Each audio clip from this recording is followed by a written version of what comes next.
Hello friends, स्वागत है आपका एनसीईआरटी क्लासेस में। साथियों, हम लोग हिंदी भाषा को पढ़ रहे थे और हिंदी भाषा में हम लोग शब्द विचार को पढ़ रहे थे। मित्रों, शब्द विचार में कल हमने आपको बता दिया था शब्द शब्द के भेद, उसके बाद उत्पत्ति या स्रोत के आधार पर शब्द के प्रकार बता दिए थे। आज हम लोग चलेंगे रचना के आधार पर शब्दों के भेद। किसके आधार पर? रचना के आधार पर शब्दों के भेद। साथियों, उत्पत्ति या स्रोत के आधार पर शब्द के चार भेद होते हैं। कौन कौन से? तद्भव, तत्सम, देशज, विदेशज।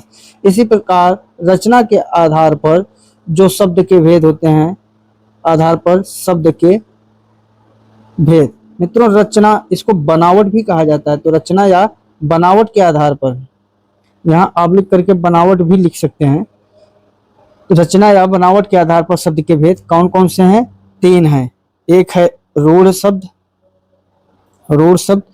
दूसरा है यौगिक शब्द और तीसरा है योग रूढ़ शब्द। कैसा शब्द? योग रूढ़ शब्द। ठीक है, इसको भूलिएगा नहीं, ये सब बहुत इंपॉर्टेंट है आपके पेपर के दृष्टि से। तो रचना या बनावट के आधार पर शब्दों के भेद। तो रचना या बनावट के आधार पर तीन प्रकार के शब्द होते हैं। एक होता है रूढ़ शब्द, दूसरा होता है आपका यौगिक शब्द और तीसरा होता है योग रूढ़ शब्द। यहां तक समझ गए? इसके बाद हम लोग चलेंगे रूढ़ शब्द पर। किस पर? आइए हम लोग चलते हैं रूढ़ शब्द। रूढ़ शब्द किसे कहते हैं? साथियों, रूढ़ शब्द उसे कहा जाता है जिसका कभी खंडन संभव ही न हो, जो सार्थक खंडन होता है। हमने सार्थक के बारे में आपको बता रखा है, और सार्थक का मतलब होता है कि जिसका कुछ न कुछ अर्थ निकले। और रूढ़ शब्द उसे कहा जाता है जिसका कभी खंडन ही न हो। कैसा खंडन? सार्थक खंडन न हो। ऐसे शब्द, आप परिभाषा लिखिए, ऐसे शब्द जिसका कभी सार्थक खंडन न हो, जिसका कभी सार्थक खंडन न हो, खंडन न हो, रूढ़ शब्द कहलाता है। रूढ़ शब्द कहलाता है। अब जैसे आप समझिए, जैसे हमने लिख दिया आम। अगर मैं आम को तोड़ू, आ प्लस म, अब आप बताइए कोई सार्थक खंड है? इन दोनों का कुछ न कोई अर्थ निकल रहा है? नहीं निकल रहा है। तो इनका जो सार्थक खंड है, सार्थक खंडन संभव नहीं होता है। ठीक है, तो ऐसे शब्द जिनका सार्थक खंड संभव नहीं होता है, उन्हें कौन सा शब्द कहते हैं? रूढ़ शब्द कहते हैं। एग्जाम्पल, आम हो गया, कमल हो गया, फल हो गया। इन सब का कोई भी खंडन सार्थक नहीं होगा। सार्थक खंडन का मतलब समझिएगा, जिसका कुछ न कुछ अर्थ निकले, तो नहीं होगा। इसलिए ऐसे शब्द को क्या कहा जाता है? रूढ़ शब्द कहा जाता है। कहीं कहीं पे रूढ़ भी लिखा होता है, तो आप लोग पहचानने में दिक्कत महसूस ना हो, इसलिए हमने रूढ़ को भी लिख दिया। आप लोग कंफ्यूज ना होइएगा रूढ़ शब्द में। ठीक है, रूढ़ या रूढ़ शब्द कैसे शब्द होते हैं? ऐसे शब्द जिनका कोई खंडन न हो। मित्रों, जो रूढ़ शब्द होगा, मैं यहाँ पर आपको ट्रिक भी बताते चल रहा हूँ। तो जो रूढ़ शब्द होगा साथियों, उसको पहचानने का जो तरीका है, वो ट्रिक के माध्यम से हम बता रहे हैं। पहचानने का तरीका। साथियों, जो रूढ़ शब्द होगा वो न तो उपसर्ग, न ही प्रत्यय, न ही संधि और न समास। समास, ये जो आपके रूढ़ शब्द है, इसको पहचानेंगे कैसे? ये शब्द न तो प्रत्यय, न उपसर्ग, न ही संधि और न ही समास, इन चारों के प्रावधान से नहीं बने होंगे। ठीक है, तो समास, उपसर्ग, प्रत्यय, संधि के प्रावधान से नहीं बनेंगे। ठीक है, इसका मतलब समझे कि नहीं समझे? जो शब्द रूढ़ होगा उसमें न तो आपको उपसर्ग मिलेगा, न ही प्रत्यय मिलेगा, न ही संधि मिलेगा, न ही समास मिलेगा। तो जब ऐसे शब्द आपको मिलेंगे तो वो कौन सा शब्द हो जाएंगे? रूढ़ शब्द हो जाएंगे। हमने एग्जाम्पल में दिया, कमल हो गया, आम हो गया, फल हो गया, घर हो गया। अब घर, आप सोचिए, घर को अगर हम इसका तोड़ते हैं घ धन र। अब कोई सार्थक खंडन हो रहा है? नहीं हो रहा है ना। तो ऐसे ही मतलब दो शब्दों के अर्थ जिनका समास उपसर्ग प्रत्यय संधि इन सब का कोई प्रावधान न हो, खासकर ध्यान ये दीजिएगा। मतलब हम 100% नहीं कह रहे हैं, लेकिन 70% जहां पे दो अक्षर वाले शब्द होते हैं वहां पर ये आपका रूढ़ शब्द होता है। लेकिन ध्यान दीजिएगा ये अपवाद भी है, ऐसा नहीं है कि अपवाद नहीं है, अपवाद है, लेकिन 70% आप मान के चलिए, ठीक है। उसके बाद नेक्स्ट देखिए यौगिक शब्द। यौगिक शब्द, यौगिक शब्द की परिभाषा क्या है? ऐसे शब्द में उपसर्ग प्रत्यय संधि समास का प्रावधान होता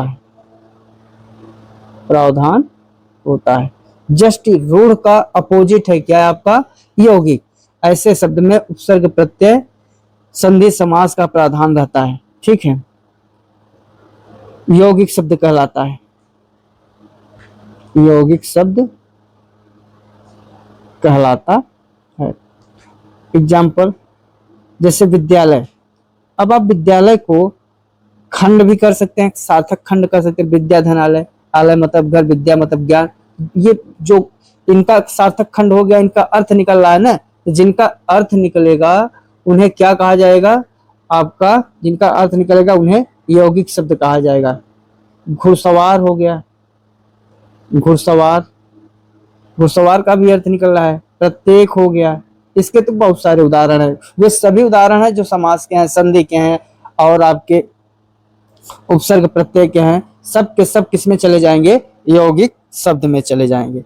आइए देखते हैं तीसरा योग रूढ़ शब्द। अब आइए नेक्स्ट देखते हैं। नेक्स्ट में हम चलेंगे योग रूढ़ के बारे में। योग रूढ़ के बारे में साथियों, अभी तक हम लोगों ने देखा क्या? रूढ़ जो सार्थक खंड नहीं होता है, यौगिक जिसमें सार्थक खंड होता है। रूढ़ को पहचानने का तरीका क्या था कि उसमें न तो उपसर्ग, न संधि, न समास और न ही आपका सार्थक खंड निकलेगा। और यौगिक जस्ट अपोजिट था, विलोम था। इसमें क्या है? उपसर्ग, संधि, समास, प्रत्यय ये सब यौगिक में चले जाएंगे। इनसे जो शब्द बनेंगे किस में जाएंगे? यौगिक में जाएंगे। लेकिन योग रूढ़ क्या है? ऐसे शब्द अलग होते हैं, ये शब्द अलग अर्थ निकालते हैं। तो ऐसे शब्द जो है क्या हो जाएंगे? योग रूढ़ में जाएंगे। जैसे आपका बहुब्रीहि समास के जो शब्द हैं वो सब के सब योग रूढ़ शब्द होते हैं। क्यों? क्योंकि उनका जो अर्थ होता है वह किसी तीसरे के लिए होता है। तो योग रूढ़ में हम कैसे लिखेंगे? वे शब्द जो अलग होने के बाद भी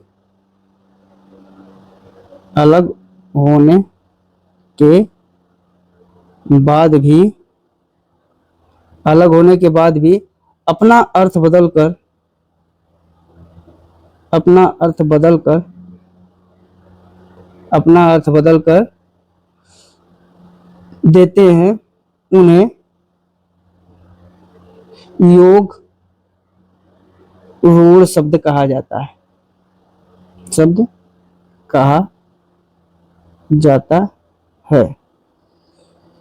एग्जाम्पल जैसे पंचानन आपका हो गया। नीलोत्पल, नीलकमल। अब ये आता कर्मधारय में भी है, लेकिन आपको बहुब्रीहि में लेना है। चतुरानन, अर्थात हम यहाँ ट्रिक्स क्या देखें? बहुब्रीहि समास के अंतर्गत आने वाले सभी शब्द, बहुब्रीहि समास के अंतर्गत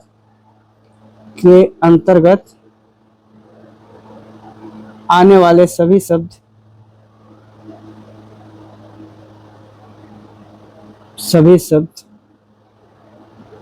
योग रूढ़ शब्द होते हैं। ठीक है। तो योग रूढ़ में कौन कौन से आएंगे? जितने हैं बहुब्रीहि समास के वो सब के सब किस में चले जाएंगे? योग रूढ़ में चले जाएंगे। तो हम लोगों ने रचना या बनावट के आधार पर शब्दों के भेद को अच्छी तरीके से पढ़ लिया। जिनका सार्थक खंड संभव न हो, रूढ़। जिनका सार्थक खंड संभव हो, यौगिक रूढ़ और अयौगिक शब्द। और जिनका सार्थक खंड संभव हो लेकिन अर्थ उनका बदले तो किसी थर्ड पर्सन को दे तो वो चला जाएगा आपका योग रूढ़ में। अगर इनका सार्थक शब्द अगर अलग होते हैं योग रूढ़ में तो फिर भी अर्थ बदले तो किसे जाए, थर्ड व्यक्ति को जाए, थर्ड पर्सन के बारे में कहा जाए तो वो वहां पे कौन सा शब्द हो जाता है, यौगिक रूढ़ शब्द हो जाता है। बहुब्रीहि समास के जितने भी शब्द हैं सबके शब्द किस में चले जाते हैं, योग रूढ़ शब्द में चले जाते हैं। ठीक है, अब हम लोग चलेंगे रूप के आधार पर शब्द के भेद। किसके आधार पर, रूप के आधार पर शब्द के भेद। रूप के आधार पर शब्द के कितने भेद बताए थे, शब्द के दो भेद बताए थे। कौन सा, विकारी और अविकारी। ठीक है, पहले वीडियो में हमने चर्चा किया हुआ है। विकारी शब्द क्या है, विकारी शब्द में कौन कौन से आते हैं, संज्ञा, सर्वनाम, विशेषण, क्रिया, ये आते हैं। इसमें पहला क्या है, संज्ञा। तो हम लोग किसके बारे में पढ़ेंगे विकारी शब्द में, संज्ञा के बारे में। संज्ञा के बाद फिर किससे पढ़ेंगे, फिर पढ़ेंगे सर्वनाम, फिर विशेषण और फिर क्रिया। ठीक है, तो आइए एक एक करके चलते हैं। हमने रूप के आधार पर शब्द के भेद देखे कितने, दो, विकारी और अविकारी। विकारी में कौन कौन से आते हैं, संज्ञा आता है, सर्वनाम आता है, उसके बाद विशेषण आता है, क्रिया आता है। फिर अविकारी में कौन कौन से आते हैं, अविकारी में आते हैं आपके संबंध बोधक, समुच्चय बोधक, ऐसे ये जो है संबंध बोधक, समुच्चय बोधक करके ये सब किसमें आ जाएंगे, अविकारी में आ जाएंगे। ठीक है, चलिए इससे अविकारी का भी लिख लें। संबंध बोधक, संबंध बोधक, संबंध बोधक, समुच्चय बोधक, विस्मय बोधक, संबंध बोधक, समुच्चय बोधक, उसके बाद तीसरा विस्मय बोधक,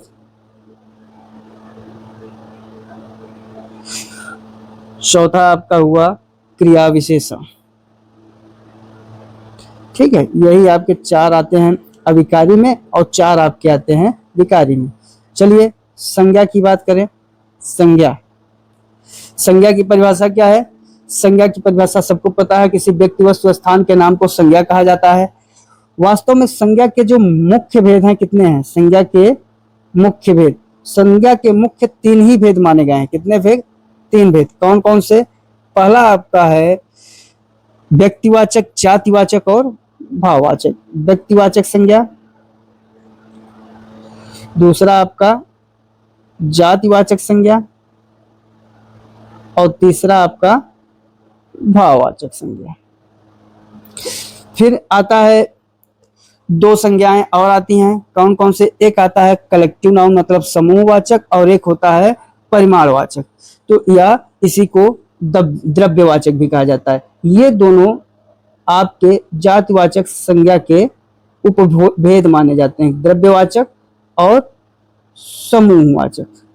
दोनों जातिवाचक संज्ञा के क्या माने जाते हैं, उपभेद माने जाते हैं।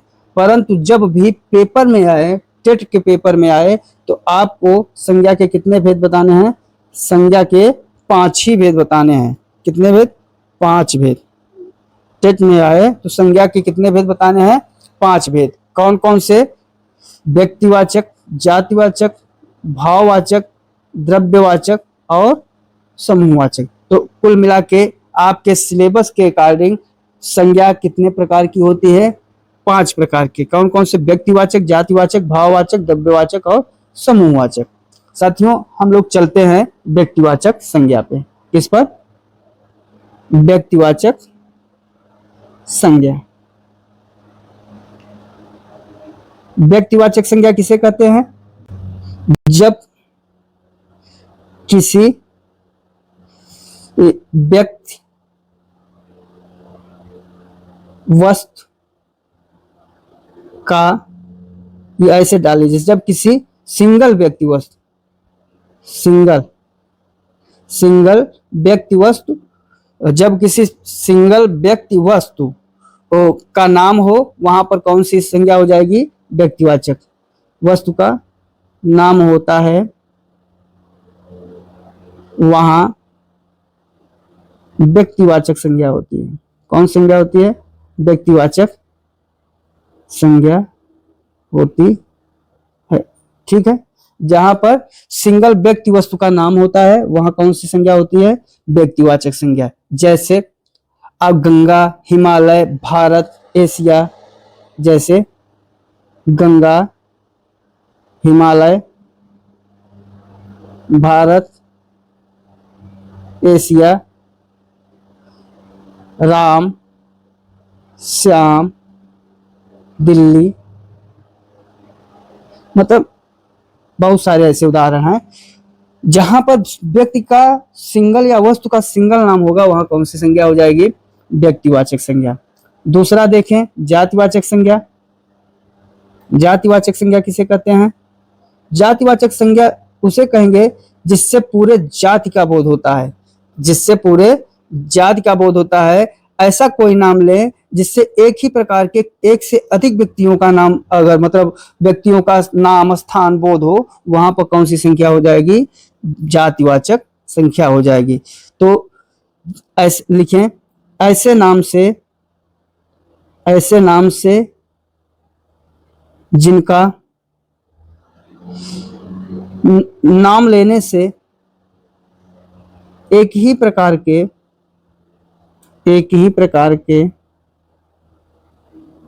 एक से अधिक व्यक्ति वस्तु स्थान आदि का बोध होता है, वहां जातिवाचक संज्ञा होती है। ऐसा कोई भी नाम ले लें जिससे कि एक ही स्थान, एक ही व्यक्ति, मतलब एक नाम ले और उससे एक से अधिक व्यक्ति वस्तु स्थान का बोध हो जाए, तो वहां पर कौन सी संज्ञा हो जाएगी? आपकी जातिवाचक संज्ञा हो जाएगी। जैसे हमने उदाहरण में लिया पर्वत ले लिया, नदी ले लिया। अब जैसे हमने नदी ले लिया तो गंगा, जमुना, सरस्वती, हिमालय, गंगोत्री, यमुनोत्री, मतलब सारी नदियां आ गई ना। तो ऐसे जगह कौन सा क्या होगा? आपका जातिवाचक होगा। मकान, छात्र आदि। ठीक है, तो ऐसा नाम लेंगे कि जिनसे एक ही नाम लेने से एक प्रकार के एक से अधिक व्यक्ति वस्तु स्थान का बोध हो जाए, वहां पर कौन सी संज्ञा हो जाएगी? जातिवाचक संज्ञा होगी। परंतु यहां पर एक नोट करके आपको लिखना होगा। नोट करके क्या लिखना होगा? एक बात का हमेशा ध्यान रखिएगा कि जब आप ऐसा कर रहे हो, एक ही व्यक्ति का नाम ले रहे हो, ध्यान रहे अगर आप एक ही व्यक्ति का नाम ले रहे हैं उससे कभी समूह या संख्या का बोध नहीं होना चाहिए। ध्यान रहे, नाम यहां लिख दे रहे हैं, एक नाम लेने से एक से अधिक स्थान का बोध हो सकता है,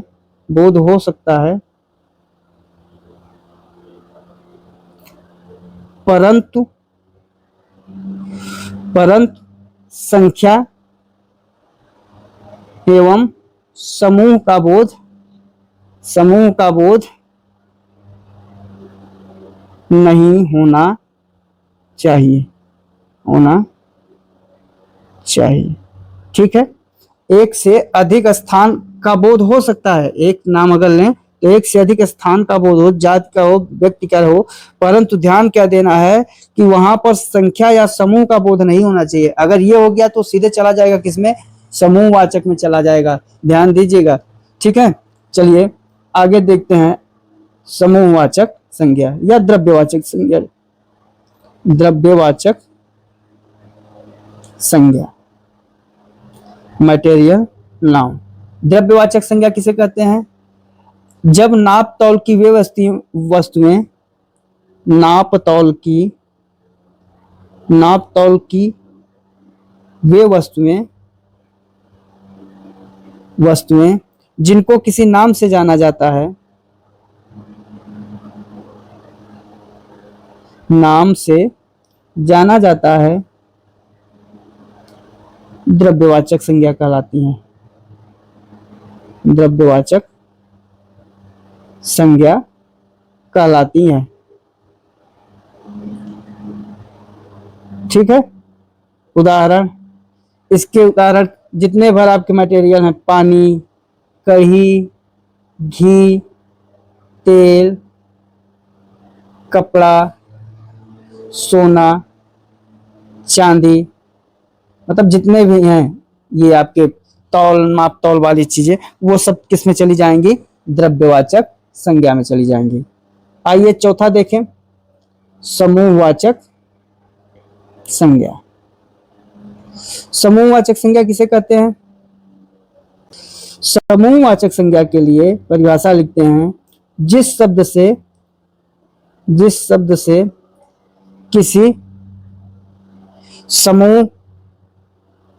किसी समूह या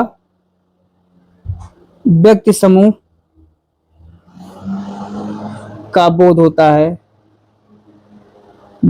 है, उसे समूहवाचक संज्ञा कहते हैं।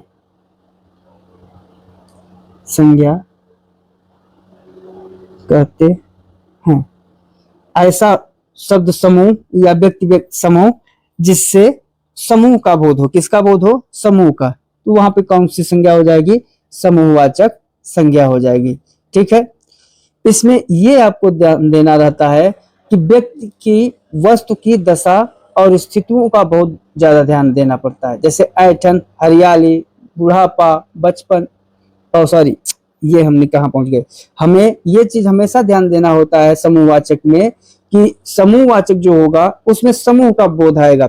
समूह का बोध आने का मतलब क्या है कि एग्जाम्पल दिखाते हैं, वहां पे जो भीड़ होगी, समूह, रैली, ये सब किसमें चले जाएंगे? मान लीजिए पुष्प गुच्छ है, ये जो गुच्छ है ये जितने हैं सब के सब किसमें जाएंगे? आपके समूहवाचक में जाएंगे।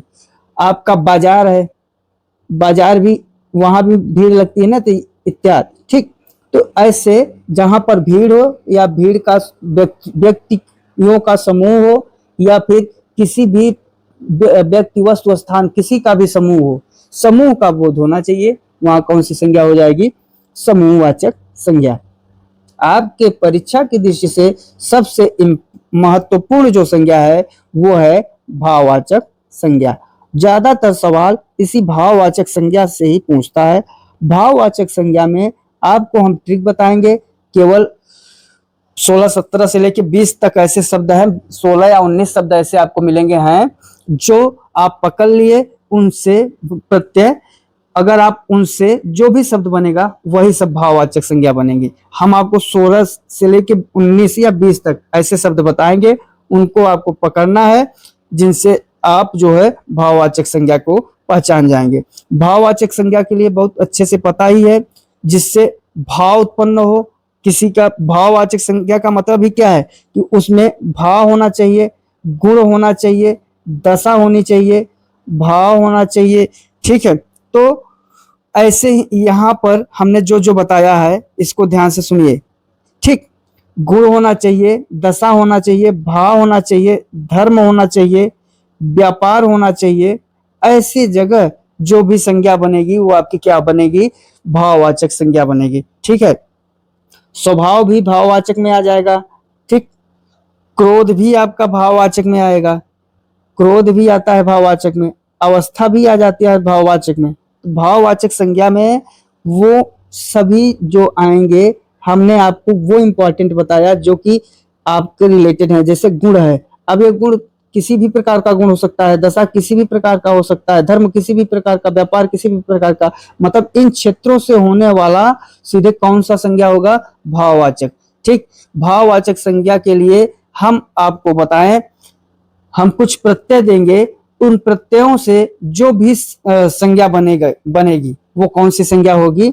भाववाचक संज्ञा होगी। ठीक है, लिखिए घात, वाद, इकी, घात, वाद, इकी, आहट, आई, आस, की, आहट, आई, आस, ये सब प्रत्यय हैं, आपको हमने पढ़ाया है। पन, त्व, अंत, पन, त्व, अंत, पन, त्व, अंत, आवा, आका, पा, आवा, आका, पा। ठीक है, इसके आगे फिर लीजिए, लिखिए की, ई, कार, ता, की, ई, कार, ता, इमा, इमा, गी, इमा, गी। यही वो प्रत्यय है जिनसे बनने वाला हर एक शब्द कौन सी संज्ञा होगा? भाववाचक संज्ञा होगा। टोटल शायद 19 संख्या, 1 2 3 4 5 6 7 8 9 10 11 12 13 14 15 16 17 18 19 होंगे। 2 3 4 5 6 7 8 9 10 11 12 13 14 15 16 17 18 18 ही हैं। मतलब इनसे जो बनेगा शब्द वो कौन सी संज्ञा हो जाएगा? वो संज्ञा भाववाचक हो जाएगा। जैसे घात हमने लिखा, घात का मतलब क्या होता है? आत्मघात। अब आत्मघात कहाँ जाएगा? कौन सी संज्ञा? भाववाचक संज्ञा। वाद, आतंकवाद, कौन सी संज्ञा? भाववाचक संज्ञा। एकी, एकी से क्या होगा? जैसे प्रौद्योगिकी, कौन सी संज्ञा? भाववाचक संज्ञा। आहट, आहट का मतलब क्या हुआ? मुस्कुराहट, कौन सी संज्ञा? भाववाचक संज्ञा। आई, पढ़ाई, लिखाई, मिठाई, कौन सी संज्ञा? भाववाचक संज्ञा। आस, आस से क्या होगा? आस मतलब मिठास, कौन सी संज्ञा? भाववाचक संज्ञा। पन, बचपन, कौन सी संज्ञा? भाववाचक संज्ञा। त्व, महत्व, कौन सी संज्ञा? भाववाचक संज्ञा। अंत, अंत के लिए क्या हो जाएगा? मनगढ़ंत, मन गढ़ंत, कौन सी संज्ञा? भाववाचक संज्ञा। आवा, पहनावा, कौन सी संज्ञा? भाववाचक संज्ञा। आका, चटका, पटाखा, कुछ भी कर सकते हैं, पटाखा। उसके बाद पा, मोटापा, बुढ़ापा, मोटापा या बुढ़ापा। की से कौन, जैसे जबकि, की से कौन सा हो जाएगा? ठंडकी, चटकी, ये सब कहाँ जाएगा? भाववाचक संज्ञा। ई, धमकी, कार, अलंकार, कौन सी संज्ञा? चमत्कार, अंधकार, कौन सी संज्ञा? भाववाचक संज्ञा। ता, महानता, इमा, महिमा, गी, सादगी। तो ये सारी इनसे बनने, इन प्रत्ययों से बनने वाले जो शब्द होंगे वो सब के सब कौन से संज्ञा होंगे? भाववाचक संज्ञा होंगे। मित्रों, हमने विकारी शब्द में आज आपको संज्ञा के बारे में पूरा बता दिया, और संज्ञा का जो सवाल आएगा इसी थ्योरी पे आएगा। 100% इतने में ही पूछ लेगा। मैं 70 से 80% श्योरिटी के साथ कह रहा हूं कि भाववाचक संज्ञा के इन्हीं उदाहरणों से ही पूछ लेगा। फिर भी हमको अभ्यास करना है। पहले हम अपना थ्योरेटिकल पार्ट मजबूत कर लें। जब हमारा हर एक पार्ट क्लियर हो जाएगा तो हम अभ्यास के माध्यम से निरंतर लगातार मेहनत करके अपने आप को निखारने का काम करेंगे। हर तरीके से प्रश्न को गलती नहीं करना है, परीक्षा को हमें पास करना है। इन्हीं सब बातों के साथ जय हिंद, जय भारत। कल हम लोग नए वीडियो में नए टॉपिक के साथ शुरुआत करेंगे। वंदे मातरम।